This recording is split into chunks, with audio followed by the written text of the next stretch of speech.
Hi guys. I am going live on both Facebook and Instagram today, so we'll see how this goes. So if you are on Instagram and haven't had a chance to see our weekly pep talks, our goal is to help you start your week off on a positive note, maybe have some suggestions. I'm Jenny Hensley. I'm a co-owner and effectiveness coach with Dynamics. Our goal is to help you reclaim your time so you can reclaim your life and absolutely love your work. And every week I just try to give you some tips. Sometimes it's life things, sometimes it's positive meeting suggestions. And so today I had a thought because I was up late, like maybe many of you were if you're in Ohio, watching the Ohio State game. And in the first half, it was very nerve wracking. And so it struck me what a totally different game and different team it was when we came in at halftime. I came out at halftime and just took over the entire game. So it made me start thinking about adjustments. And I love the idea of constantly seeking to improve, constantly getting feedback from your team, and seeking how you can make adjustments and make your meetings and your collaborative time together the most effective they can be.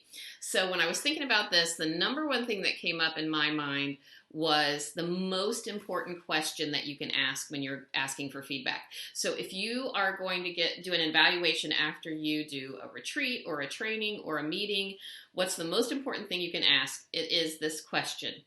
On a scale of 1 being the worst and 10 being the best, how would you rate this session? And then they rate it. And then you say, if your rating was less than 10, could we do to make the future session a 10? This is the best question you can ask because usually people are pretty kind unless something goes horribly wrong in a training or a meeting when you're asking them for feedback. People want you to feel good and they want to give positive feedback, but really what you need are the things that you can improve.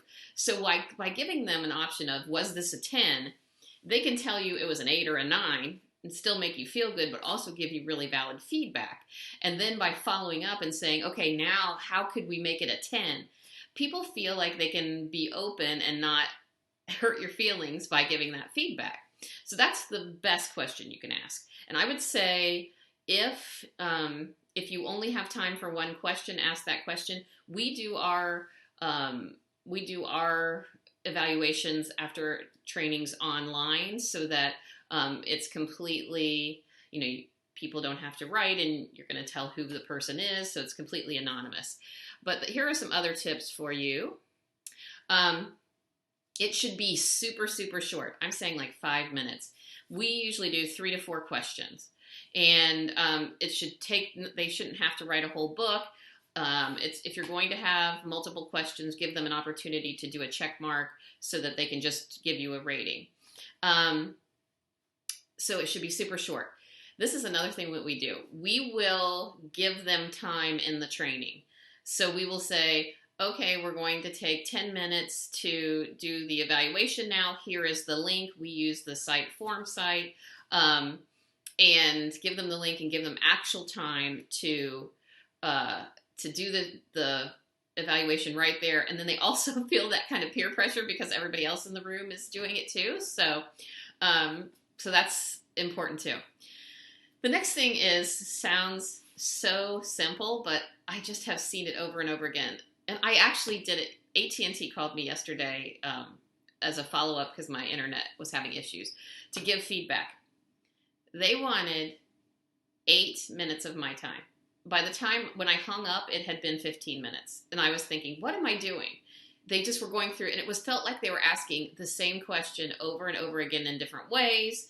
And I mean, I get it. You want a lot of feedback, but who's going to take time to do that? So make sure the questions are meaningful, pretty simple. They give people a clear idea of what you want. How can we improve? How can we make the session better? What topics do you want to see in the future? Also, I love giving an opportunity for people to share their ideas because people have such great ideas of how they can make meetings better. And then the final thing is following up. So letting people know, not so subtly, that you actually listened to their feedback. So at the beginning of the next session, say, thank you guys so much for giving feedback last time.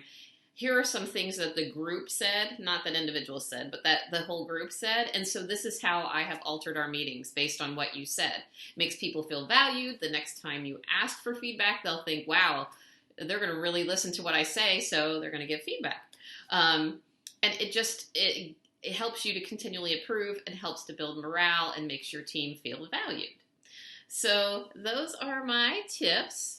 As always, if you would like, share, give us a thumbs up.